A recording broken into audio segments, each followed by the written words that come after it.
E se um texto antigo, de quase 2000 anos, parecesse prever uma catástrofe histórica com uma precisão impressionante? Não estou falando de uma previsão vaga, mas de detalhes que se alinham perfeitamente com o evento que mudou o curso da história. É exatamente esse quebra-cabeça que a gente vai investigar hoje. Um discurso antigo e a sua conexão chocante com a queda de Jerusalém, tudo isso por uma ótica de interpretação conhecida como preterismo. Olha só o nosso roteiro, que é quase uma investigação. A gente vai começar na cena do desastre mesmo, com o templo em ruínas. Daí, vamos voltar no tempo para ouvir a tal previsão que anunciou tudo isso. Depois, vamos entender a chave para decifrar essa conexão, o preterismo, e ver como os detalhes da profecia batem com a história. Vamos analisar a pista crucial sobre o tempo e, no final, tentar redefinir o que o fim realmente significava para quem ouviu isso lá na época. Então, vamos começar pela catástrofe, direto para o epicentro de um evento que, literalmente, abalou o mundo antigo. Estamos no ano 70 depois de Cristo. A primeira guerra judaico-romana chega a um fim brutal. Depois de um cerco terrível, as legiões romanas, lideradas por Tito, que mais tarde se tornaria imperador, finalmente conquistam a cidade de Jerusalém. Foi o clímax de um conflito, assim, sangrento e desesperado.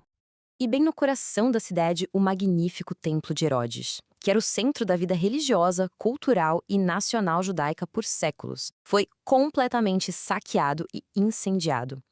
O historiador Flávio Joséfo, que estava lá, viu tudo e descreve cenas de pura devastação. Para o povo judeu foi um trauma, assim, de proporções inimagináveis. Agora a coisa fica intrigante. 40 anos antes dessa destruição toda, uma previsão sobre esse mesmo templo foi feita. E na época soou como um absurdo completo para quem ouviu. Essas palavras, que estão lá no Evangelho de Mateus, atribuídas a Jesus, foram ditas enquanto ele e os discípulos admiravam a grandiosidade do templo. Imagina só, dizer que aquela estrutura colossal, um símbolo de permanência, da presença de Deus, seria totalmente arrasada? Era uma declaração de destruição quase inconcebível. Certo. Então, como é que a gente conecta essa previsão chocante com um evento histórico? A resposta está numa chave de interpretação que âncora o texto firmemente nos acontecimentos do primeiro século. Essa chave é o preterismo. A palavra vem do latim prater, que significa basicamente passado. Essa visão defende que, quando o texto fala de sinais e do fim, ele não está falando de um futuro distante, global, nada disso.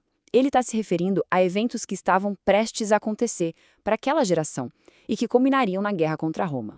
E aqui a coisa fica muito interessante. É quando a gente coloca as pistas do texto lado a lado com os registros históricos da época. Vamos lá. O texto fala de guerras e rumores de guerras. A história nos mostra que a década de 60 depois de Cristo foi cheia de tensão até explodir na revolta aberta contra Roma em 66.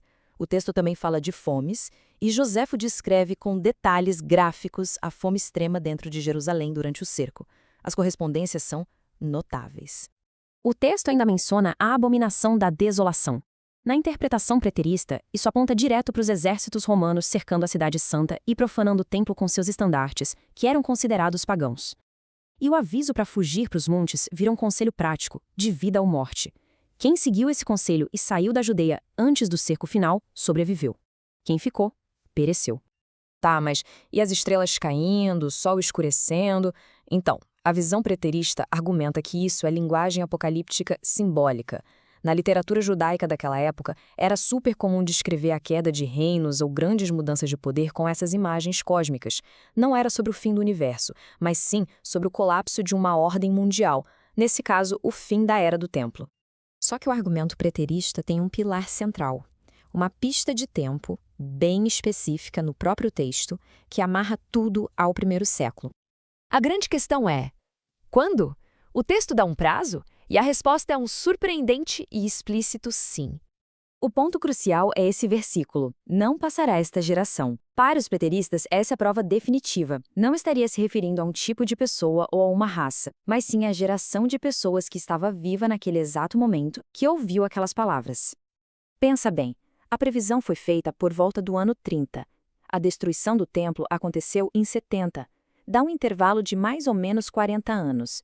Isso se encaixa perfeitamente na duração de uma geração bíblica, o que fixa o cumprimento desses eventos firmemente no primeiro século. Com tudo isso, o quebra-cabeça começa a se encaixar. A palavra fim nesse discurso talvez não significasse o que a gente costuma pensar hoje em dia. Esse quadro mostra a diferença crucial. Enquanto uma visão futurista lê o fim como o fim do planeta Terra, a visão preterista interpreta como o fim de uma era. Seria o fim da antiga aliança, sabe? Aquele sistema religioso e de sacrifícios que era centrado no Templo de Jerusalém e o julgamento daquela ordem social. É a mesma profecia, mas com duas interpretações que levam a resultados totalmente diferentes. Portanto, a conclusão preterista é que a catástrofe de 70 depois de Cristo foi o cumprimento da profecia. Não o fim do mundo, mas o fim de um mundo, o mundo da antiga aliança. E isso abriu caminho para uma nova era, que foi validada por esse mesmo evento cataclísmico. E isso tudo deixa uma pergunta para a gente refletir, né? Essa interpretação nos força a pensar o quão profundamente o contexto histórico pode transformar o nosso entendimento de textos antigos. E fica a questão, será que às vezes a chave para decifrar o futuro que eles previram está, na verdade, em olhar para o passado?